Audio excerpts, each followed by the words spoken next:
Hi. Okay. Augustine, why don't we go back to the first slide, please?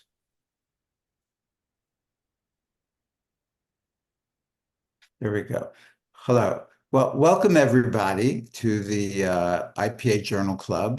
This is the IPA Journal Club is um, a function of the IPA's Committee on Communications.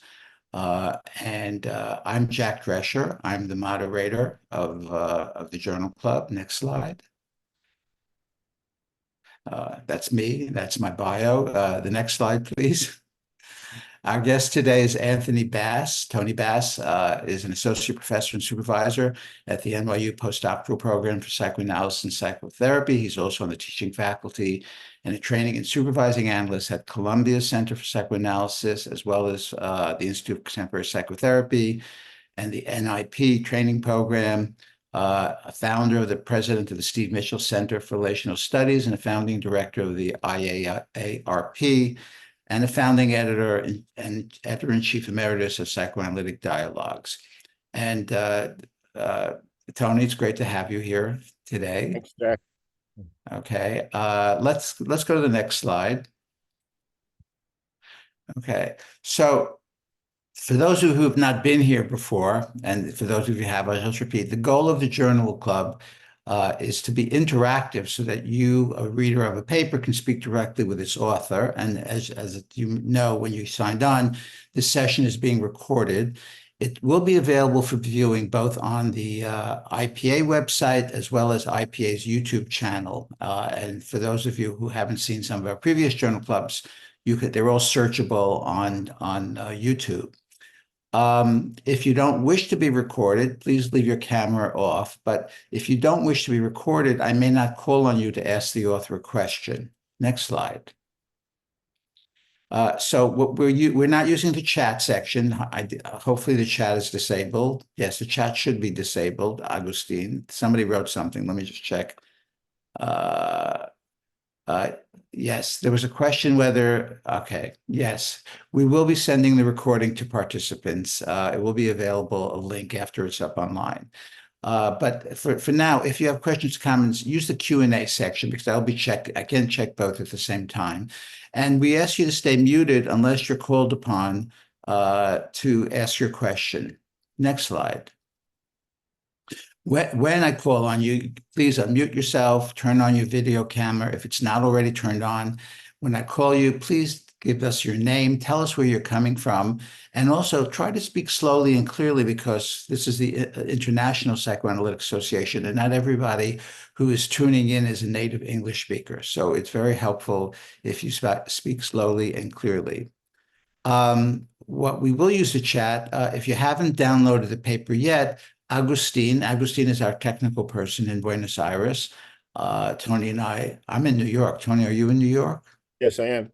Yes, so Tony and I are in New York. Agustin is in Buenos Aires, and he will put the link to the paper in the chat if you haven't read the paper yet.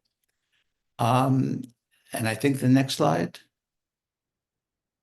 We'll put this up at the end as well, but if you save the date for June 14th, Emily Kurloff will be doing a chapter from her book, Contemporary Psychoanalysis and the Legacy of the Third Reich. Okay, you can stop sharing, Augustine. Okay, so welcome everybody. Nice to see all your faces. I'm going to start. So the way we've been doing this is I have usually begun by asking a question myself first to get things going. I hope it will stimulate those of you in the audience to speak up. We hope to hear from as many of you as possible today.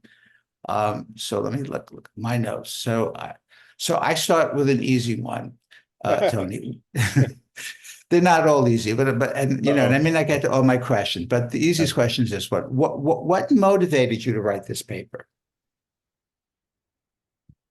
Well, I had it, I entered the whole experience of COVID-19 very dramatically and suddenly in I think about February 12th, 2020, I flew to Milan to give a talk there. And when we entered the airport, it was a bit of a surreal scene. There were people in hazmat suits coming up to everybody and pointing lightsabers at our heads, and which I soon realized were thermometers. They were taking everybody's temperature in the airport, and there were whispers about some virus that people were worried about coming from China. There hadn't yet been any cases in Italy.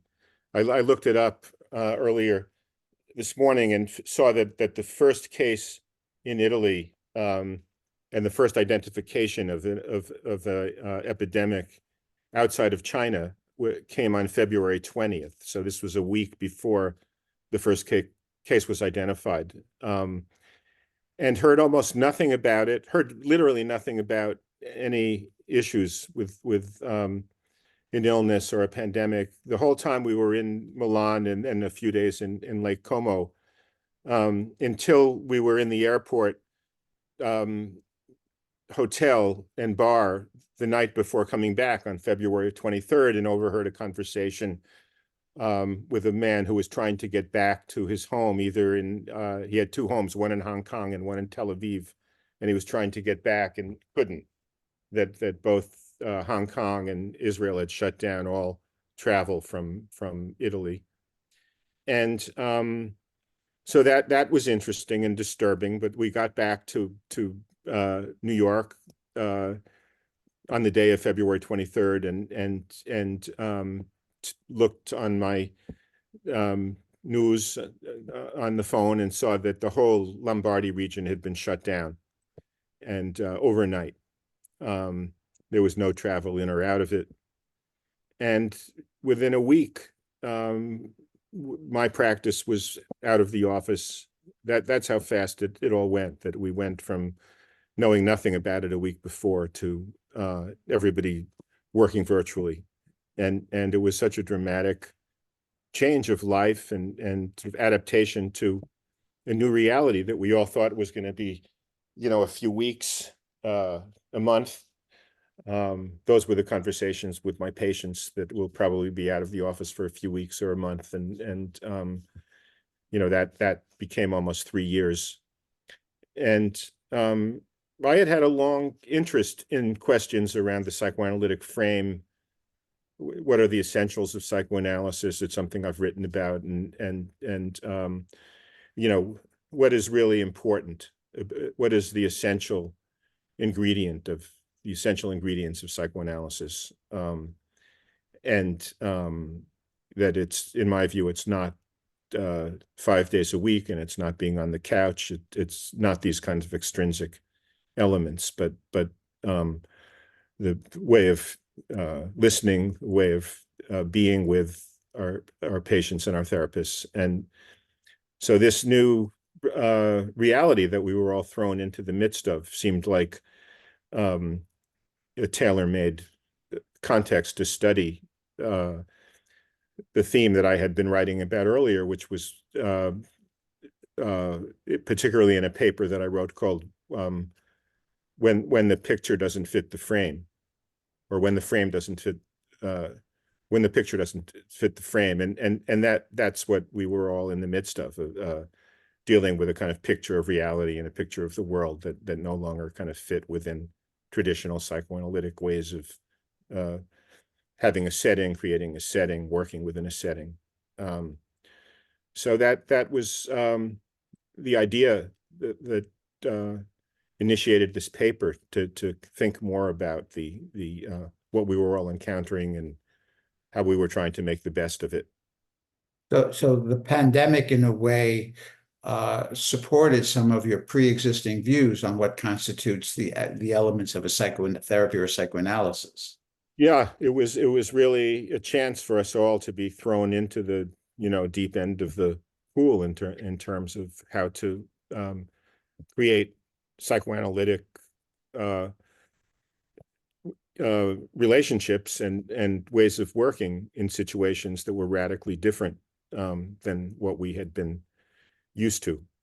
And then and then, as I wrote about in the paper too, there was a sense that the radical change that we were thrown into was also mirroring other, very radically difficult and traumatic situations that varied from country to country and region to region. But in the United States, there was so much trauma around the election and what had started to happen here with Trump coming into office, and of course then and since then, all of the kind of hot spots and trouble spots around the world that were casting patients and therapists into very different situations that they were having to negotiate and figure out how to be therapists and patients under new circumstances and traumatic circumstances.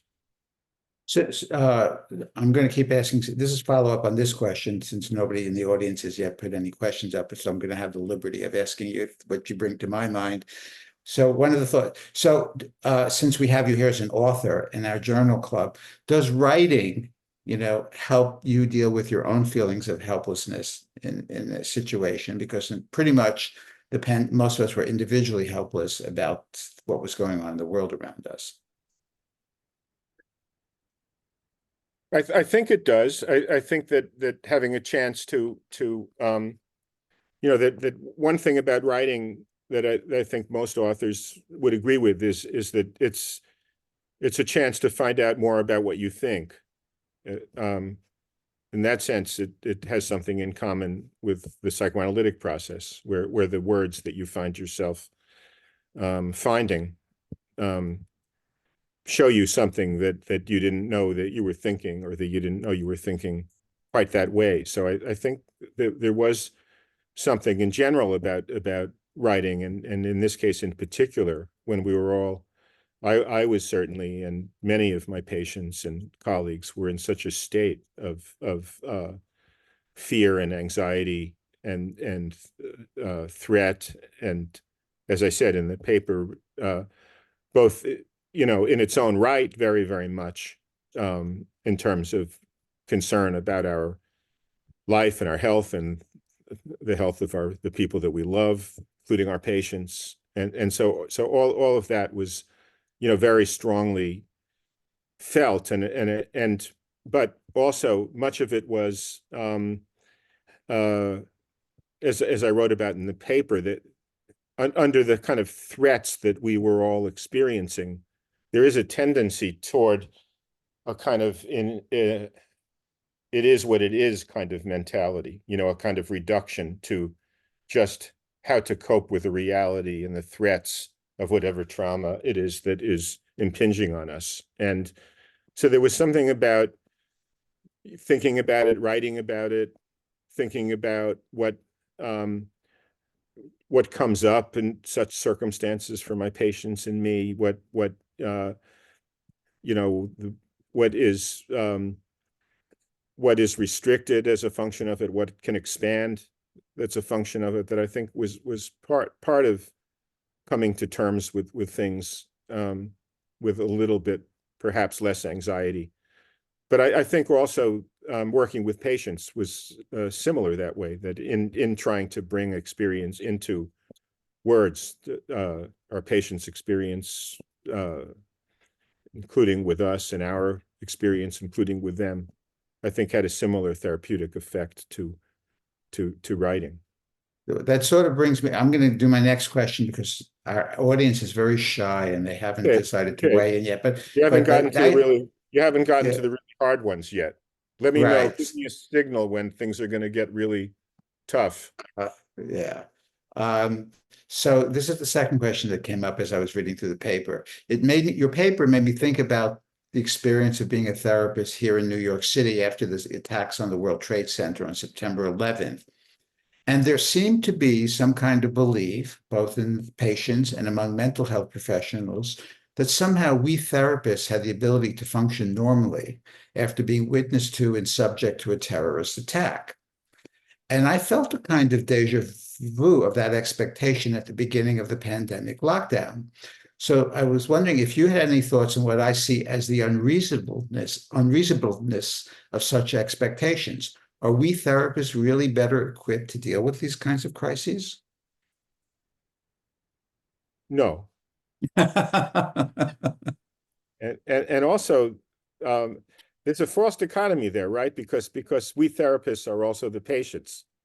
And right, so there's something about that whole issue about what role we're inhabiting, and the certain irony and ludicrousness, I think, to the idea that we are made of different stuff when we're the analyst at 2 o'clock in the afternoon than we are when we're the patient at 4 o'clock in the afternoon. And so I'm often mindful of that irony that sometimes I think is a strange feature for me of psychoanalytic theory, where there's a sense that the patient functions in certain ways that's different from how the analyst functions. So Right. if you're with your analyst at 2 o'clock in the afternoon and there's projective identification going on, you're probably doing it if you're the patient. Whereas if it's 4 o'clock and you're with your patient and there's projective identification going on, it's probably your patient that's doing it. It's a function of the two roles that Right. one have it. So no, I felt, but also my experience wasn't so much. I mean, I was also, of course, working during 9/11 and did some consulting work a lot, as a lot of us did, with some of the places that were hit badly, and in offices in the World Trade Center, we were consulting with some of the groups that lost a lot of patients and a lot of workers. And I had much more of a sense in 9/11 that was similar to the pandemic, only in the case of the pandemic more so, which was that there was a sense, I thought, generally, of the mutual vulnerability. The sense that we were more alike, and to quote Sullivan, more alike and more human than otherwise, when it came to being the under threat and worried.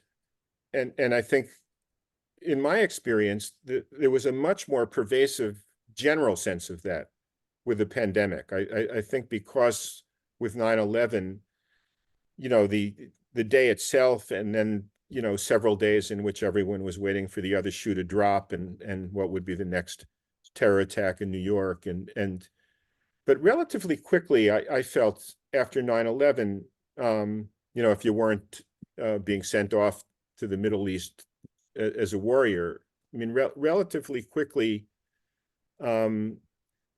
life returned more or less to normal. There was a kind of capacity, I think, to dissociate some of the features that were horrible about it, and that were ongoingly horrible in terms of health issues that ensued and so on. But there wasn't that kind of chronic, several year sense that we were all, waiting to get sick and die, and dealing, with deep anxieties for ourselves and for others, our children, our parents, our patients, therapists, and so I felt, and I think I touched on this in the paper, that oftentimes our my patients showed a lot of concern about me, and felt and were in touch with that in different ways than in the kind of usual workaday life of a therapist. And I think I mentioned in the paper that people saying and really meaning it, "How are you? How are you doing? Are you well?" Um, you know, Real COVID-based concerns. And that had started somewhat earlier, around the election, where I think my patients in New York were very tuned in to how disturbed I was by the election, and how disturbed I was even in the period heading up to into the election, where I had felt very pessimistic about the election. I was convinced Trump was going to win, and my patients could see it all over me, and you know, they were concerned about me. They asked how I was doing. So I didn't feel so much the kind of narcissism of being a patient that you're talking about in particular in my practice, although I'm sure there was some of it, but I think there was also a lot of human to human concern taking place. There's a comment, Howard Gorman. Would you like to say your comment aloud and to speak to Dr. Bass? Turn your camera on and unmute yourself. Wait, okay, my camera's on now, and now I'm unmuted. I can see. Yeah, I'm Canadian. I live in Toronto. And my question, and I unfortunately I did not read your paper, so the question I'm going to ask may be irrelevant to what you were trying to get at, or you may have covered it, etc. So I apologize if that's the case.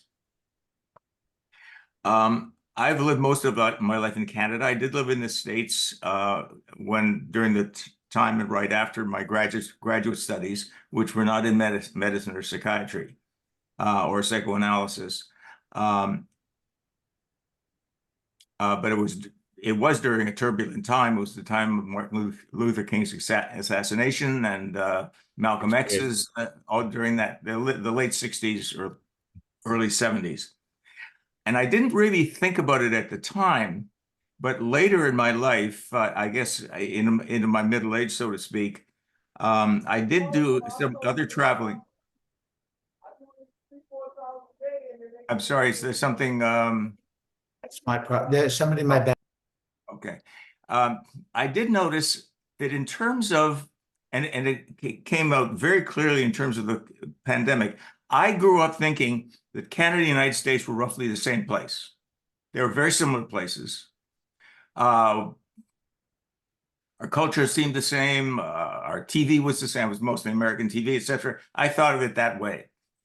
I came to realize that the United States, in many important ways, is very different from Canada. And one of the main differences is the nature of the social contract between Americans and between Canadians as a national phenomenon. And that's really the question I want to pose. And I'm not sure what you'll think about this or what you'll have to say about this.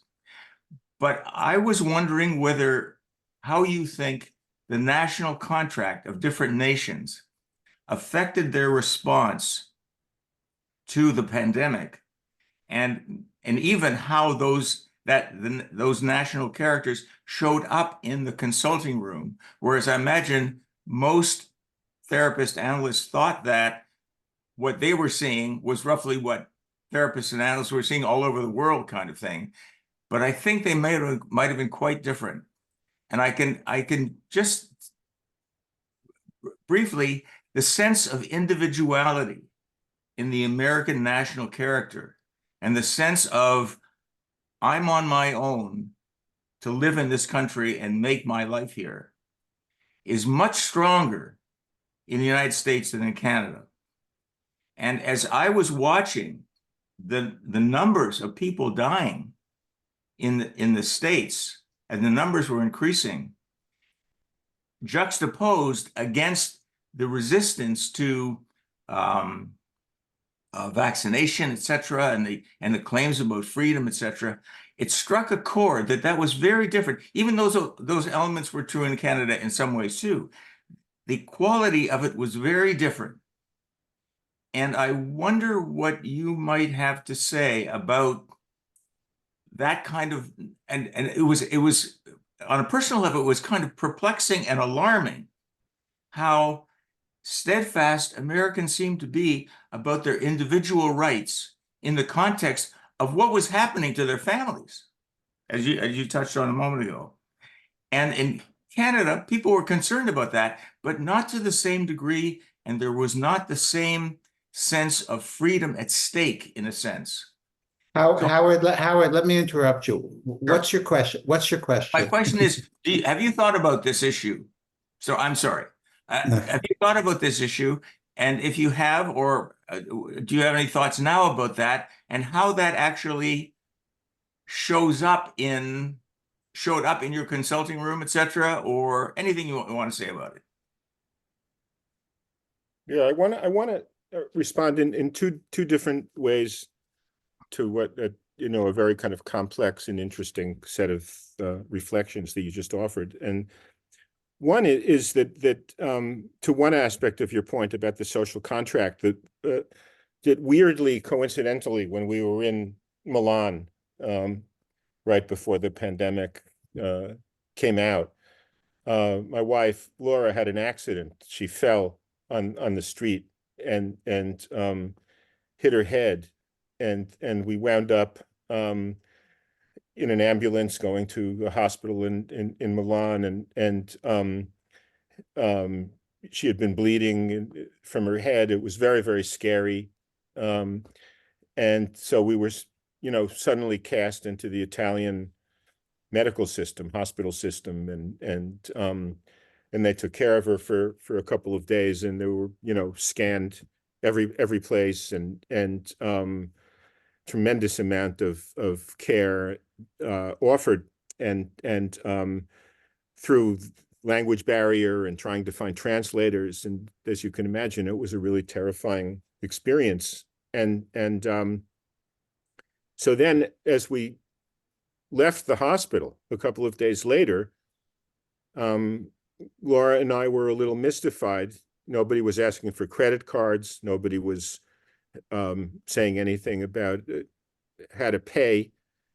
And I went back to the nursing station and said, "How do we pay for all of this?" And she said, "Well, it's all free." And I couldn't believe it. We're American citizens traveling for a business thing, and got care that in the United States would have probably been $20,000 worth of medical care, probably at least. And nope, that we don't do that here.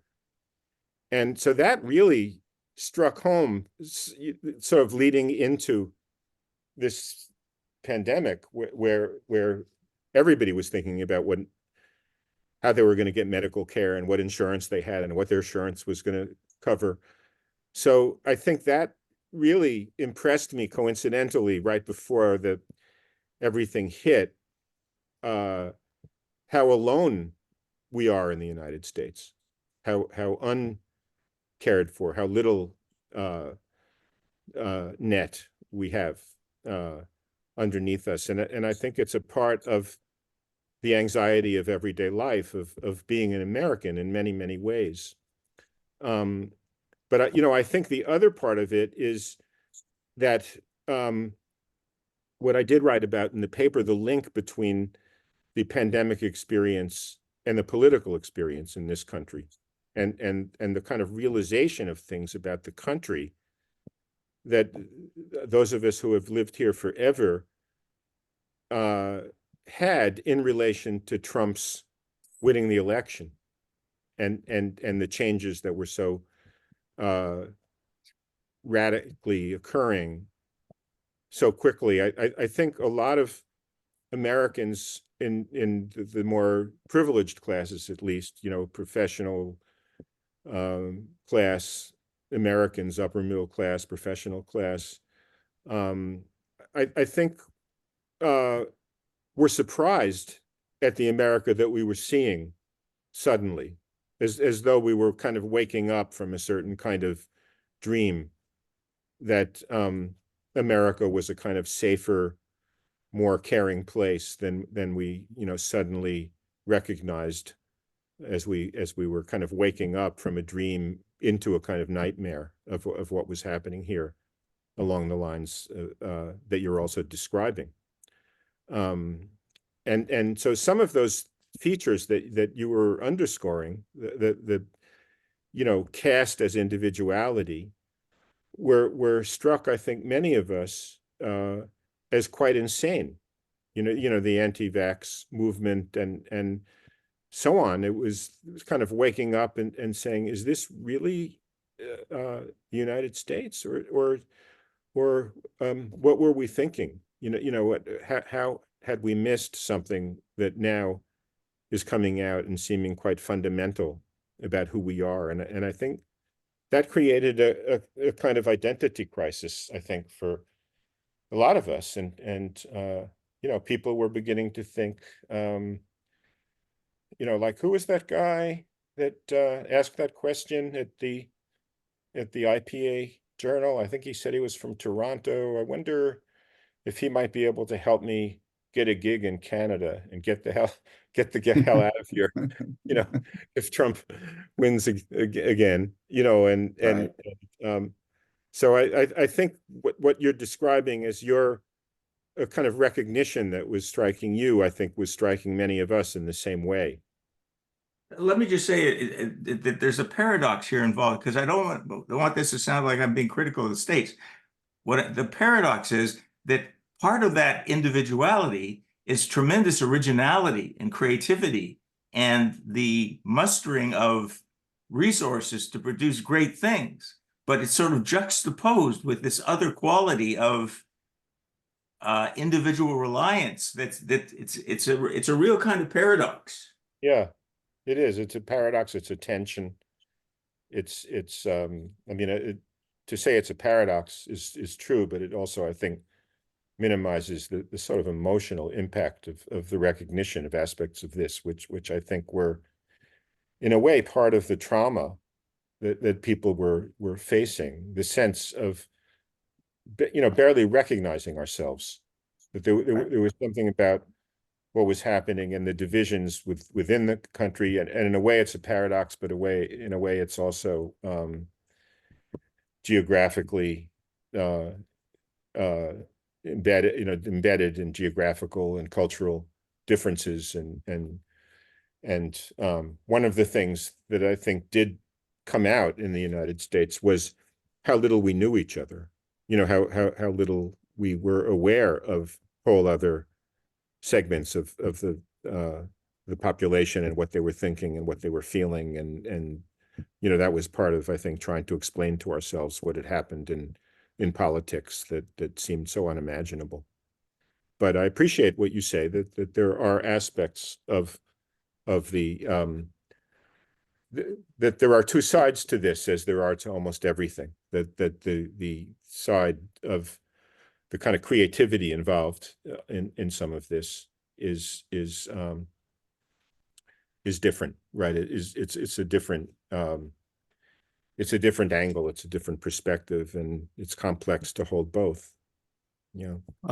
Let me thank you, Howard, for your question. We have someone who only is identified as an anonymous participant who asked a couple of questions. Would that person be comfortable identifying yourself, turning on your camera? Because I would rather ask my questions. I mean, I might get to them, but it would be great if you could turn on your camera, tell us who you are, and speak with Dr. Bass.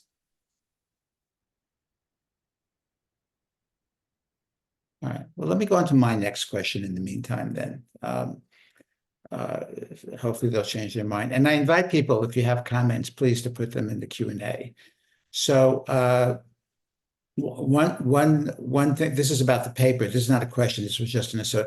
I love the story of the woman who needed a lower fee because her business was suffering, and the offer to make the lower fee alone if her business rebounded. That was, I thought, very flexible, in terms of use of the frame. And also in terms of following up with what Howard talked about, I obviously therapy must be different in different countries that have different healthcare systems. Because if you were in a national healthcare system, the fee wouldn't be an issue. If you were, being, at all, that would not come up, but it would come up obviously in our private practice system here in the States and other countries where people practice privately. So my third question is, you say we were thrown into remote work, and these are your words, without preparation or practice. And that's the end of the quote. So there are many people who are involved in determining what constitutes a psychoanalytic education who are today opposed to remote training and analyses. In some ways, these debates remind me of the older debates about 3 times a week versus 4 times a week analysis.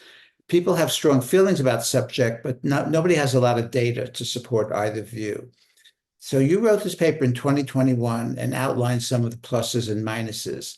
So today, I assume you're still doing remote treatments and in-person treatments. Which do you think works better, or is that too binary a question? Oh, I prefer working in person for sure, and I think that there were 3 years, and when you talk about training, an interesting extension of that is that there were lots of analysts who grew up in their analytic training doing only remote work, which is a really curious thing to think about. That if you were starting training in 2020 or 2019, most of your analytic training was remote. Most of your supervision was, most of your treatment was, most of your courses were. And I think that at least in the United States, things have not really returned, and I don't think really ever will, because patients, started with analysts who they couldn't have started with before because of the flexibility of Zoom, and if you were trained as an analyst only working remotely, you're likely to be more comfortable continuing to work remotely because that's how you trained and that's how all your supervision was. And so, I think in determining in some kind of more or less objective way how much we lose in working remotely, that will remain to be seen over time, because I think it will be a feature of analytic work going forward. Many analysts I know gave up their offices altogether somewhere during the pandemic and have decided to have a virtual practice. So I don't think there'll be, research to really shed light on this for a while.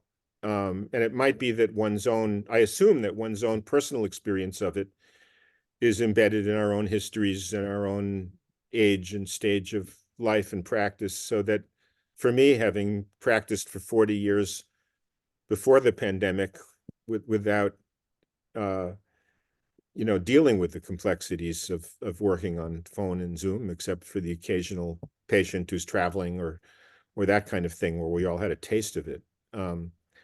So I much prefer to work in person.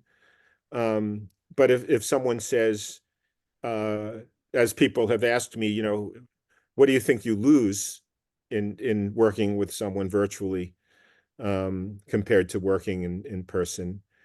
I think I might say 10 or 15% or 20. I mean, I think it doesn't feel irresponsible or unethical to work with someone virtually, and I would be open about what I take to be the advantages and disadvantages. But for me, the weighting would be toward working with someone in a room where we're both in more than 2 dimensions, at least 3 dimensions, and Right.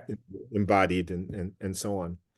I have a similar experience because I never gave up my office, and I still have patients who 4 years later have still not come in. Yeah. I've been in the recent months shifting the focus, encouraging people who have not come in to please come in, but some people are very resistant for a variety of reasons. Yeah. And Paul Brinich had a comment. Paul, could you turn on your camera and introduce yourself? Tell us where you're from. Camera is on, and I see the mute is removed. Good. Yeah, I'm in the San Francisco Bay Area. And I recently had a colleague who teaches undergrads at a selective university tell me that teaching freshmen in 2023, 2024 is vastly different from teaching them 4 years earlier, 2019, 2020. Students come to class without bringing pen or paper. They bring their laptops and smartphones.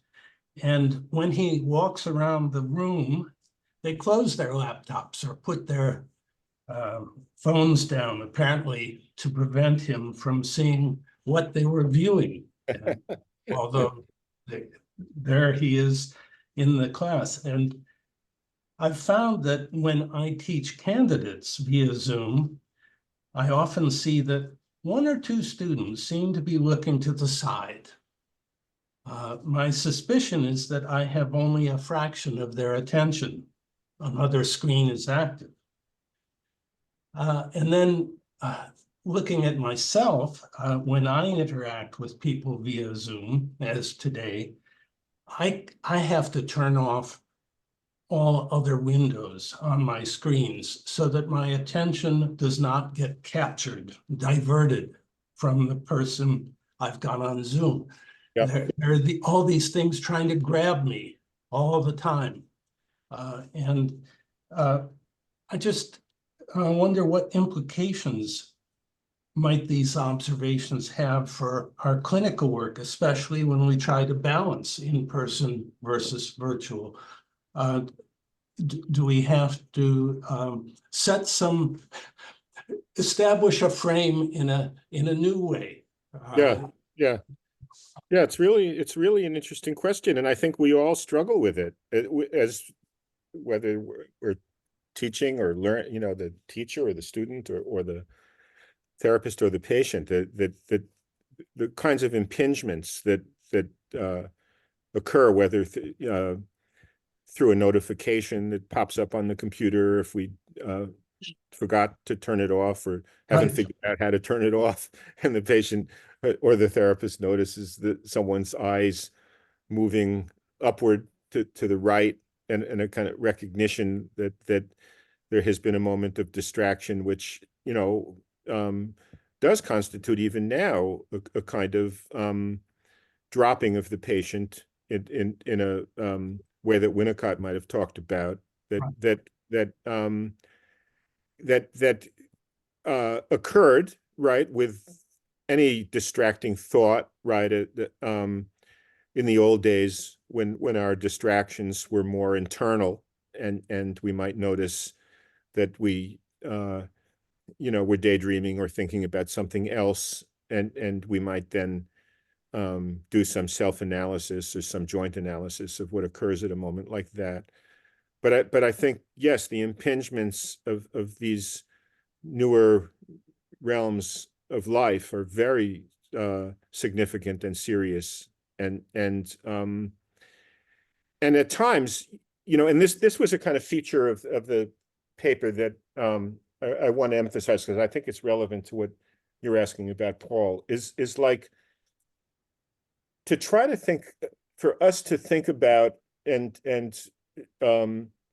associate to and relate to the not just the fact of this, but the symbolic quality of what we're encountering, and the meaning of it in relation to any given dyad.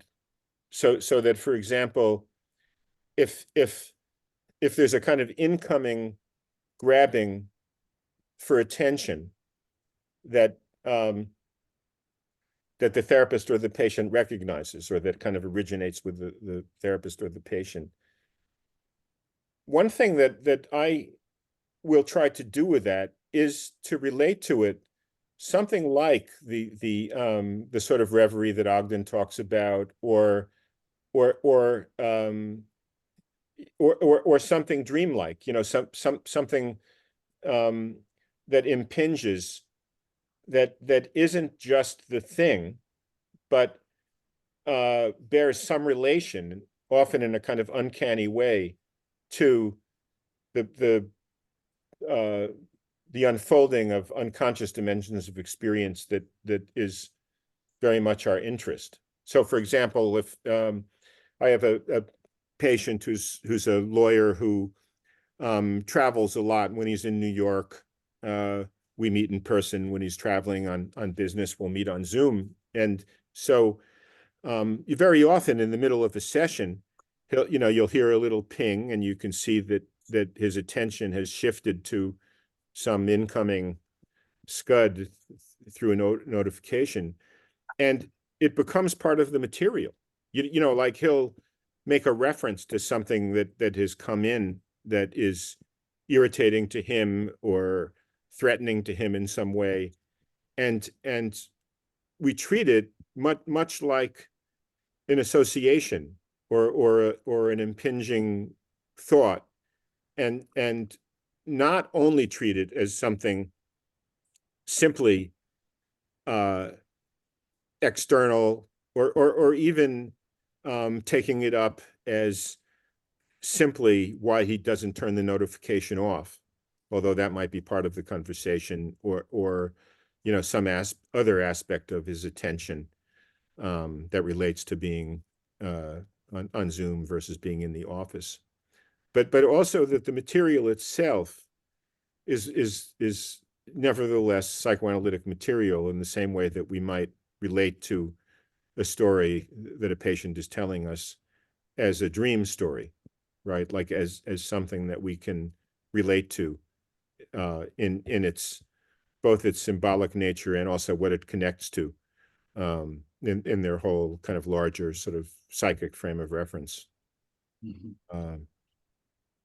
My colleague, the teacher, the university instructor, is at the point of wanting to quit teaching after many, many years, because he feels that the students are not able to attend in the way that they used to be able to attend. There's a fractioning of attention. Yeah. And, what if it's that generation of people who will eventually come to your office, and they don't have the skills of attending to themselves? Yeah, I don't know. I was thinking something before you turned the question back on imagining such a patient, so I have to direct the same question to myself that I was going to direct to your friend, who I imagined your friend coming into my office and describing his thinking about retiring from teaching. And I think one of the ways I would be orienting to the story is in terms of his own participation, what it has to do with him, helping him to kind of turn his gaze back on himself in terms of what the students' split attention is evoking for him. Maybe it will evoke something in him that goes way back to his mother managing the new baby, and her attention was split, and that there's something about his experience of the students that are disturbing in ways that he doesn't really know the source of. And similarly, I think if I had a patient who I felt was, quote, incapable of a certain kind of work, I think I would want to also kind of attend to the trouble that I was having in receiving the patient. Has the patient become in some way such a not me that I'm having trouble relating to my own splits of attention and tendencies to multitask for one reason or another that I'm not altogether conscious of. So I wouldn't be so quick to attribute the problem to something out there that doesn't involve in some way the patient and me, and what is making it challenging for the two of us to be here together, that is not altogether attributable to the new generation and the world that they live in. I did want to get answers, something that I thought about when Jack was talking before, just because knowing that there are people here from all over the world, and when Jack was talking about the different frame considerations and so on that we deal with, and being part of different cultures, different healthcare systems. And oftentimes that stuff goes unawares. And I think it's interesting in a conversation like this among people with so many different places that they're working from and coming from, to bring an awareness to this. And I'm talking about something that happened the last time I was speaking in Italy, and someone was presenting a case to me in Rome, and part of the case presentation involved something about the fee that had been unpaid, and a kind of countertransference dimension of a reaction to a fee that had gone a couple of months. And there was something puzzling to me about the presentation, which I was hearing through a translator. And I said something like, well, I said something like, well, so what about the bill? You were saying something about not having given a bill, and I was confused. I was trying to understand something the person had said in relation to an enactment, which is another part of our field that I've been very interested in. I was thinking about what was being enacted in relation to not giving the patient the bill, and I was trying to get a broader picture of it. And at a certain point, Gianni Nebbiosi, who was the host of the conference, said, I'm getting the sense that that you don't realize, Tony, that we don't give bills in Italy. And I said, really? And he said, yes, we just at the end of the month, the patient knows how many sessions they have and what they owe, and we expect our patients to pay, the first of the next month. Bills never change hands. And so, hearing that, I thought, yes, it kind of affected the way I was listening to the whole case, because I had made all kinds of assumptions about what was taking place in sort of enacted dimensions that were completely irrelevant to, the particular setup that they all assumed everybody understood, because that's the water they're swimming in. Jack?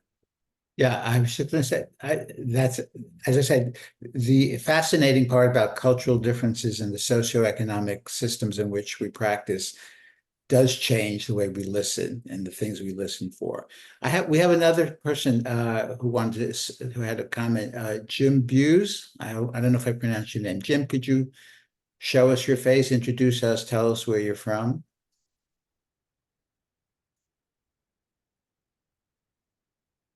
Okay, should be unmuted now. Can you hear me? Yes, we can't see. We don't. You turned your camera off. I'm trying to turn it on. There you are. There you go. We see you. Okay, good. Thank you. Well, I appreciate the presentation.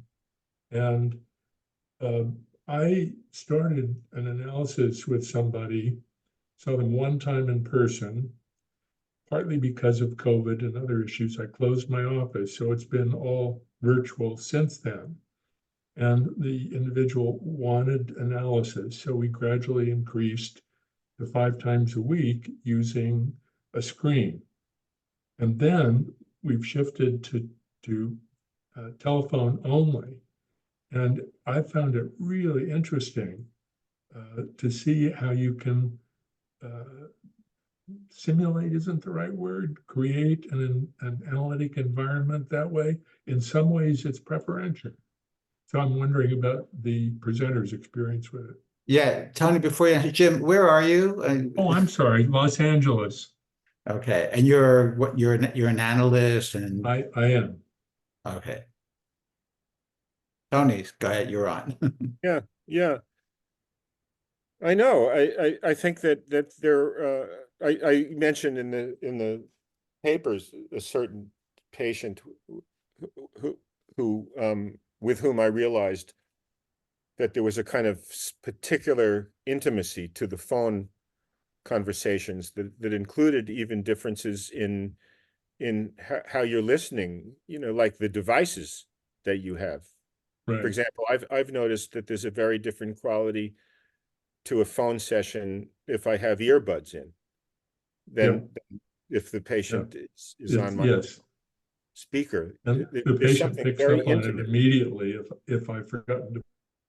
Yeah, there's something as I think used the metaphor in the paper, although I'm not sure it made the final editorial cut, but I remember feeling that there are times when it felt so intimate, like just lying next to somebody whispering, and that there's a kind of quality to that. There was a moment in which the patient that I was writing about asked me if I could hear him okay.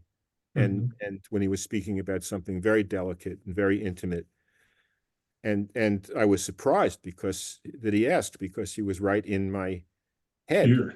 I could hear every nuance. I could hear Right. every breath. And when I said to him, was there something that made him feel that I wasn't hearing him? He said, I just remember certain moments when I was in your office where, when I would be speaking from this place in this register, you would ask me to speak up. And I realized, and then I remembered that, especially if my air conditioner was on, creating white noise, and he was in that place, it was like a very, very quiet whisper, but asking him to speak up then would move him into a different state. So something was gained by my being able to hear him, but something was lost in his connection to a certain state that was a very, very quiet, almost inaudible state that was shifted in relation to these kinds of moments where he's right there, right in my ear.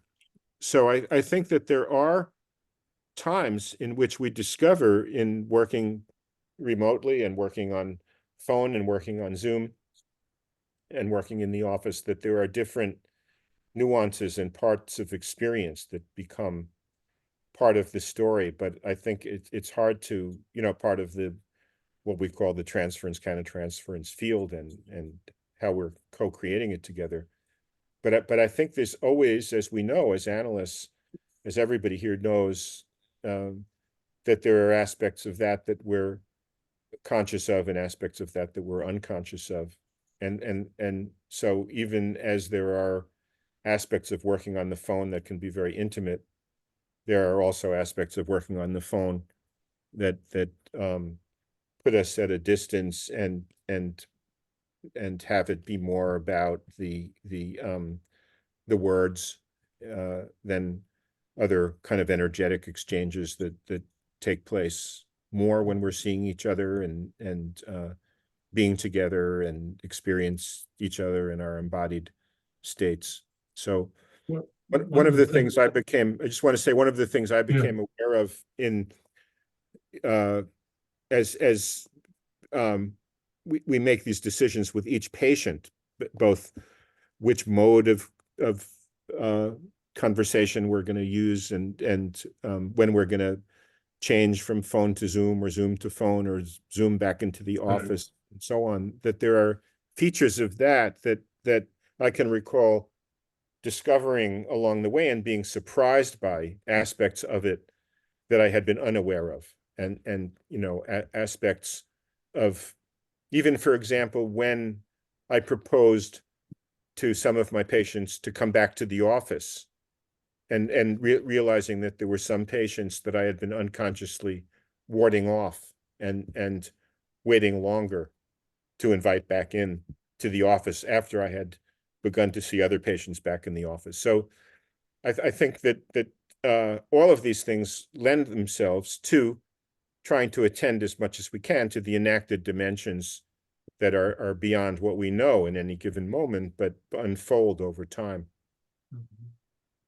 One of the things that is obviously different is that when there's a silence, you don't even really know that the person is still there. So the experience of waiting and what you attend to during that space is different than if you're working with someone on the couch, which I did for decades.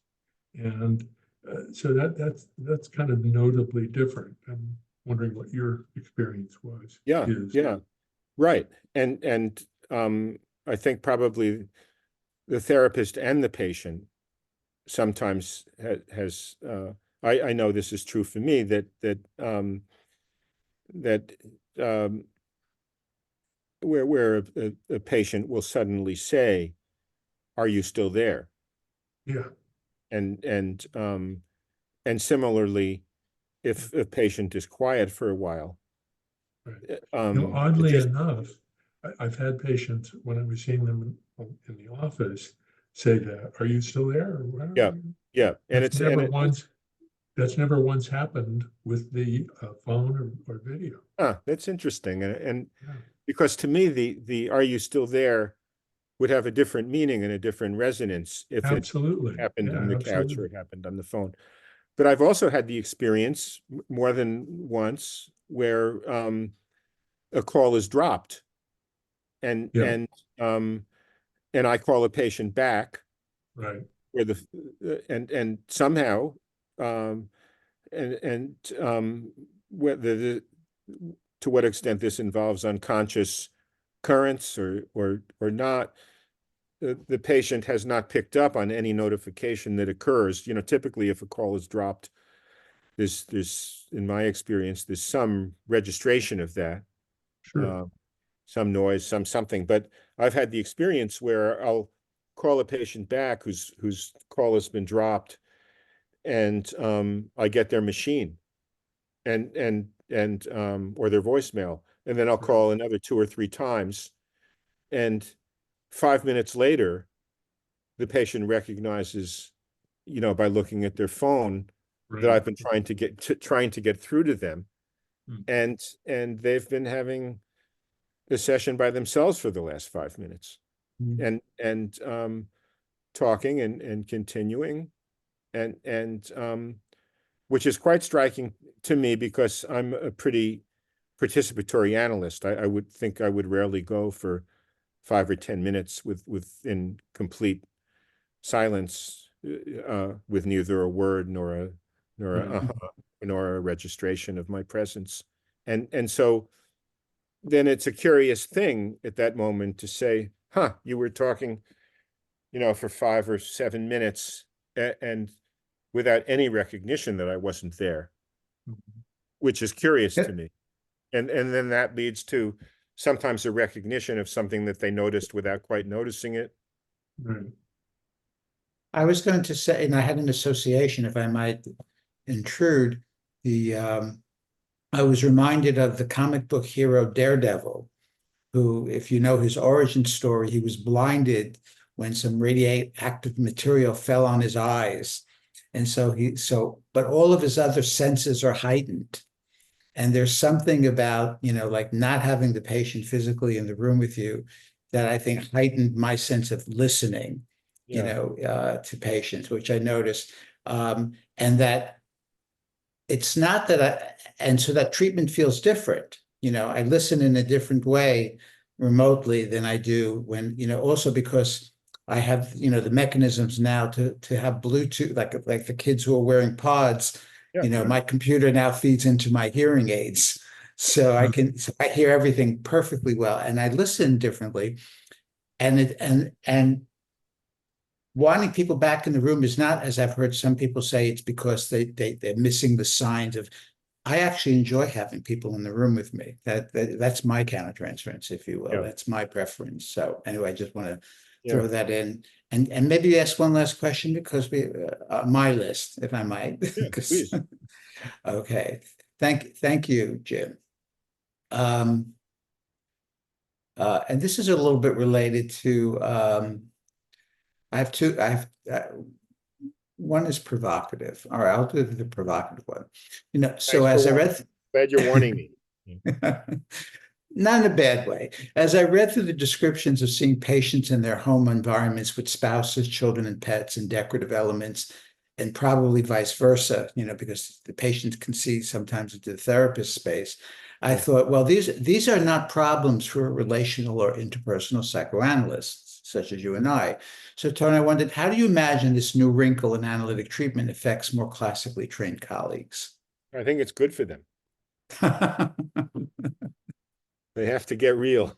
They have to deal that, Okay. that there's that they have to deal with the fact that they actually are really being seen anyway. You know, Right. even if they don't think so. Right. I wanted to say that Ferenczi keeps raising his head over and over Yes. again in Yes. the modern world. Yes. And finally, so here again. So starting in 2016 with what you call the Trump crisis, I also noted a new problem, which I began to have to put in my patients' charts, which I called political anxieties. Mm. And although most of my patients would be cataloged as being on the left side of the political spectrum, I also saw people who voted for Trump who were experiencing political anxieties, although they were anxious about different things like dangers from Antifa, immigrants, etc. So do you have any thoughts about the wider causes of anxiety on both the left and right of the political spectrum in the 3 to 4 minutes we have left? Mm. I was going to say, Jack, if you've developed a specialty in political anxiety, I'd like to book a consultation with you, see if you could help me with mine. Okay, happy to do that. But yeah, I think it's you know, it's a time when we're feeling, all of us on either side of the spectrum,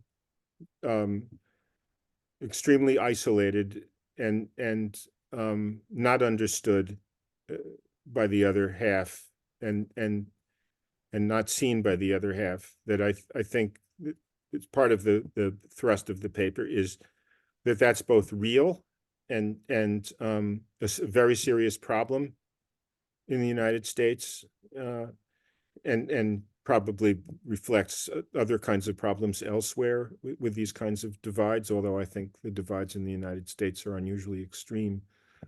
But also, when we talk about anxiety in particular, I think analysts do recognize that if it's anxiety as opposed to, let's say, fear, there's a lot about the source of the anxiety that we don't know, that is unconscious. And part of the work of being an analyst is to, through the ways that we do, to identify sources and origins of anxiety that are not always so manifestly what they seem to be.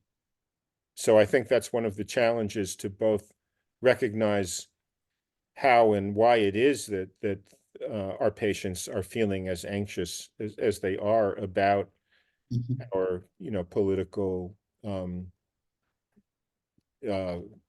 fears and threats and worries about what will become of us, I think, which so many of us are feeling now with the election 7 months out. But at the same time, being open to the connections we're finding between what this anxiety that seems to be connected to the election, or to COVID, or to gun violence, or to Gaza and Israel, or to Ukraine and Russia, or whatever the particular manifest source of our fear and anxiety is, to kind of track it along to what else arises and emerges that we didn't know was so intricately and intimately involved with that fear. I felt one of the clues for me about all this happened at the 2008 financial crisis. I remember having very powerful thought, oh, there are no grown-ups. All the experts in the world and the whole world economy fell apart. And I think something similar is going on now. The feeling, which could also be an explanation for the appeal of authoritarianism, which is it doesn't feel like anybody's in charge, or that there's anybody competent in a position of authority. And you can feel that whether you're on the political right or you're on the political left. Yeah. And okay. Yeah. Karen Gennaro. Karen, we have a minute for your question. Go ahead. Thank you, Jack. Yeah, I've been mulling over my question and having a hard time really clarifying it without appearing to be showing my persecution anxiety. But this idea of, the broader politics and the right and left, it seems like that is, happening in our training institutes as well, where there's a new divide. That in psychoanalysis, we hate binaries. We look for nuance.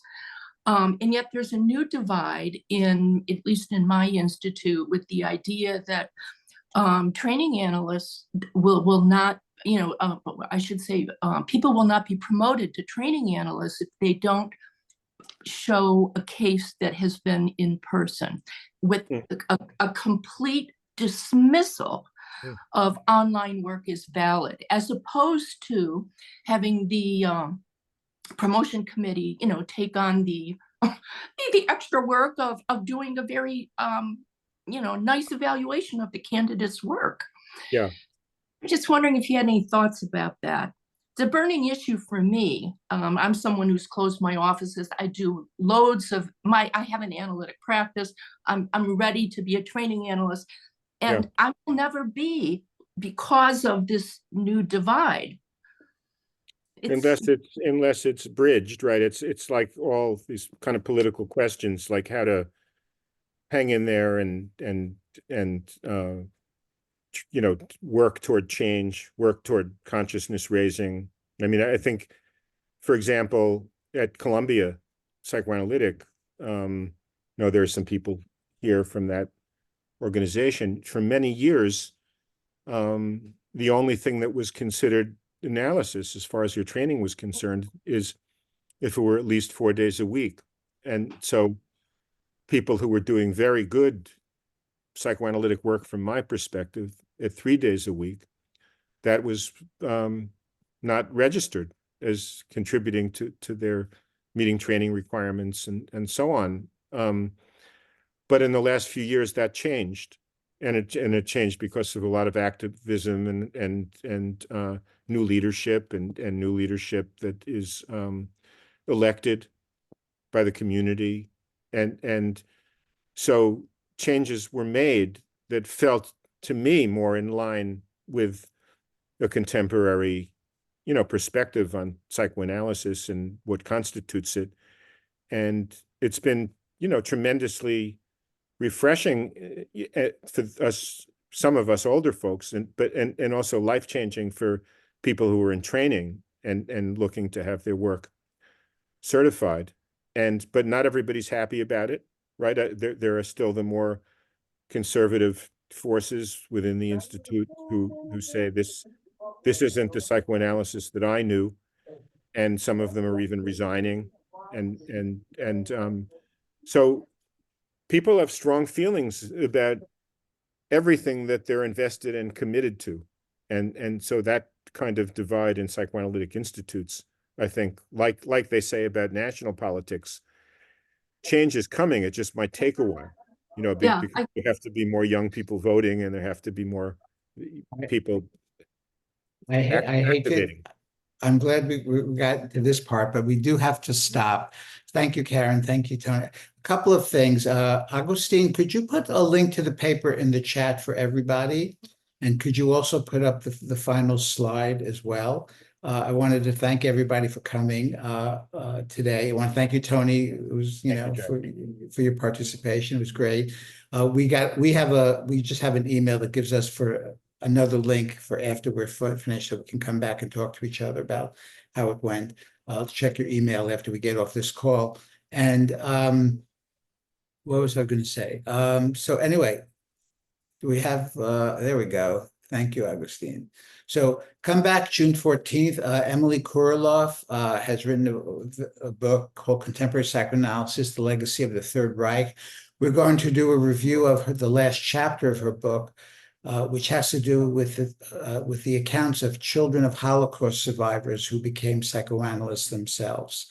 So I think since I'm one of those people, I have a personal interest in this conversation, and I hope you'll join us on June 14th. And thank you, everybody, for coming. Thanks, everybody.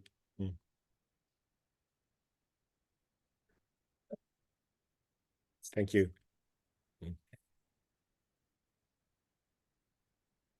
And everybody.